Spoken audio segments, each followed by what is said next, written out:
Hello বন্ধুরা, মিষ্টিমন creation চ্যানেলে তোমাদেরকে সাদর আমন্ত্রণ। আশা করি তোমরা ভালো আছো, আমিও খুব ভালো আছি। দেখো, আজকের আমি ফিরে এসেছি একটা রান্নার রেসিপি নিয়ে। তোমরা নিশ্চয়ই দেখে বুঝতে পেরেছো রান্নাটা কি হবে। হ্যাঁ, বাটা মাছ দিয়ে আলু বেগুন দিয়ে বড়ি দিয়ে পাতলা ঝোল। বাটা মাছ দিয়ে রান্না করব, ঝোল হবে, সেই জন্য নুন হলুদ দিয়ে বাটা মাছটা আমি মাখিয়ে রেখেছি। এদিকে নিয়েছি পেঁয়াজ কলি, একটু ধনেপাতা কুচি, টমেটো, আদা পেস্ট, পেঁয়াজ পেস্ট আর কাঁচা লঙ্কা। এদিকে যেহেতু বড়ি দিয়ে রান্না করব তাই বড়ি নিয়েছি, একটু কাশ্মীরি লঙ্কা গুঁড়ো আছে, একটু কালো জিরে আছে, লঙ্কা গুঁড়ো, হলুদ গুঁড়ো আর নুন। আর যেহেতু বাটা মাছ আমি রান্না করব আলু বেগুন দিয়ে, তা আলু বেগুনটা সুন্দর করে ধুয়ে আমি ছোট ছোট করে কেটে রেখেছি। এটা আমার গরম হয়ে গেছে, আমি কড়াইটা গরম হতে সর্ষের তেলটা দিয়ে দিয়েছি। সর্ষের তেলটাও প্রায় গরম হয়ে এসছে। এবার ভালোভাবে গরম হয়ে গেলে আমি এবার নুন হলুদ দিয়ে যে মাছটা আমি মাখিয়ে রেখেছি ওটা আমি তুলে দেবো। তুলে দিলাম। সুন্দর করে মাছটা ভাজতে হবে, খুব বেশি ভাজার দরকার নেই, মোটামুটি একটা ভাজলেই হবে। আমি একদম কড়কড়ে ভাজা মাছ একদম পছন্দ করি না। এবার আমি তুলে দেব মাছগুলো।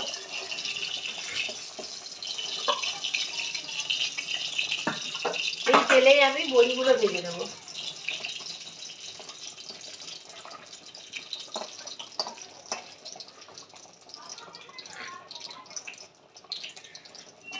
বড়িগুলো একটুখানি লাল লাল করে ভাজতে হবে। এটা হচ্ছে মশলা বড়ি। মশলা বড়ি দিয়ে আমি ঝোলটা রান্না করব। এই সময় গ্যাসটা একটুখানি কমিয়ে রাখতে হবে, কারণ কি না হলে বড়িটা পুড়ে যাবে। আমি ভেজে নিয়েছি, নিয়ে তুলে নিয়েছি, তারপরে আমি বেগুনটা তুলে দিয়েছিলাম। দেখো আমার বেগুনটাও প্রায় ভাজা হয়ে এসছে। এবার আমি বেগুনটা তুলে দেবো। বেগুনটা খুব বেশি একদম পোড়া পোড়া করে ভাজার দরকার নেই। এবার একটু তেল দিয়ে দেবো। দিয়ে আমি যে আলুগুলো কেটে রেখেছিলাম, আলুগুলো এবার ভাজার জন্য দিয়ে দেবো।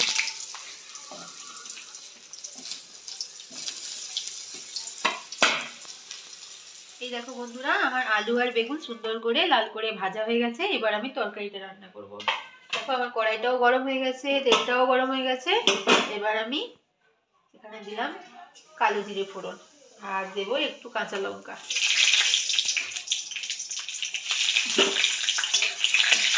আমি এখন কাঁচা লঙ্কা এখানে দিলাম আর একটু গুঁড়ো লঙ্কাও দেবো। যে যেমন ঝাল খাবে সেই অনুযায়ী সে লঙ্কা দিতে পারো। কেউ গুঁড়ো লঙ্কাই করতে পারো, কেউ কাঁচা লঙ্কাই করতে পারো। এবার আমি এর মধ্যে পেঁয়াজ কলি দিয়ে দেবো।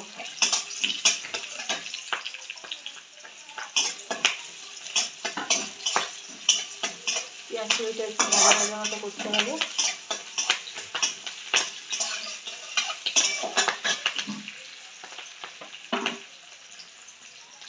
সবসময় দেখবে তেল যদি হয় না, একটুখানি লবণ দিয়ে দিতে হবে, দেবে তাতে এটা বন্ধ হয়ে যায়।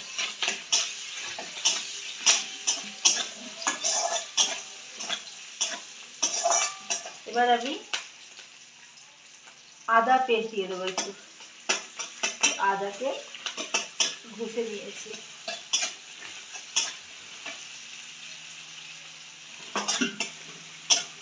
সুন্দর করে কষিয়ে দিতে হবে।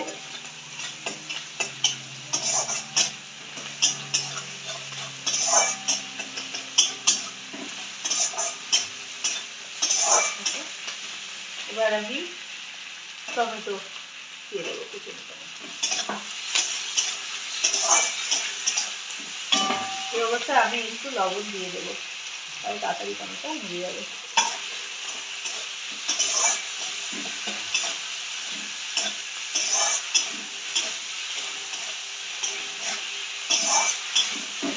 সুন্দর করে মশলাটা কষিয়ে নিতে হবে, নাহলে আদা আছে তো, আদার কাঁচা গন্ধটা পাওয়া যাবে রান্না যখন আমরা খাবো তখন। আদাটা যাতে ভালোভাবে তেলের সাথে ভাজা হয়ে যায় সেইটা দেখতে হবে। আর টমেটো ঘাটার দরকার নেই, এমনি রান্না করতে করতে টমেটো ভিজে যাবে, আলাদা করে টমেটোকে ভাজতে হবে না কিন্তু দিয়ে। আমার মশলাটা কষানো হয়ে গেছে, এবার আমি দেখো এর মধ্যে একটু গুঁড়ো লঙ্কা, একটু হলুদ গুঁড়ো আর একটু কাশ্মীরি লঙ্কা করে রেখেছিলাম, জলে গুলে রেখেছিলাম, এইটা দিয়ে দেবো আমি এর মধ্যে।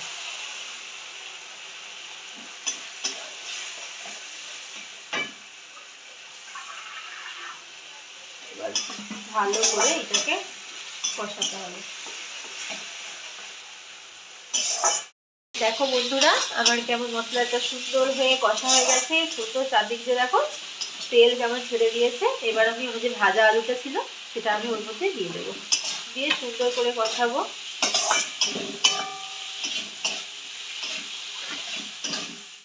আলুটাও কষানো হয়েছে, এবার আমি ভাজা বেগুনটা এর মধ্যে দিয়ে দেবো। বেগুনটা একটু পরে দিলাম, কারণ আলুটা তো হতে একটু টাইম লাগে, তাই জন্য এবার বেগুনটা দিয়ে আর একটু ভালো করে কষিয়ে দেবো, একদম ঝোলটা গায়ের মধ্যে একদম মিশে যাবে।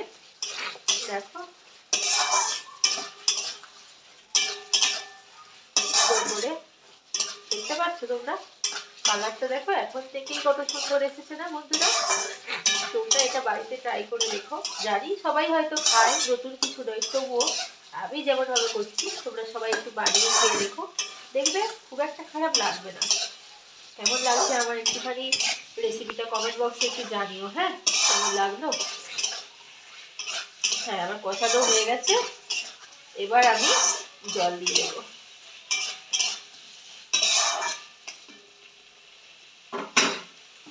এবার আমি জল দিয়ে দিলাম, এতে একটু ঝোল ঝোল হবে, একটু জল বেশি দিলাম।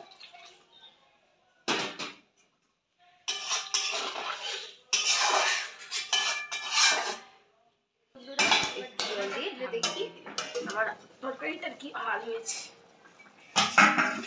সুন্দর হয়ে ফুটছে আলুটা, দেখি কেমন অবস্থা আলুটার।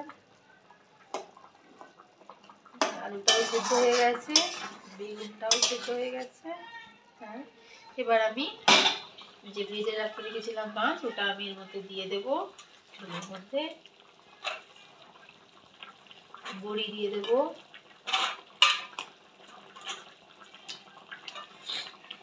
আর ধনে পাতা।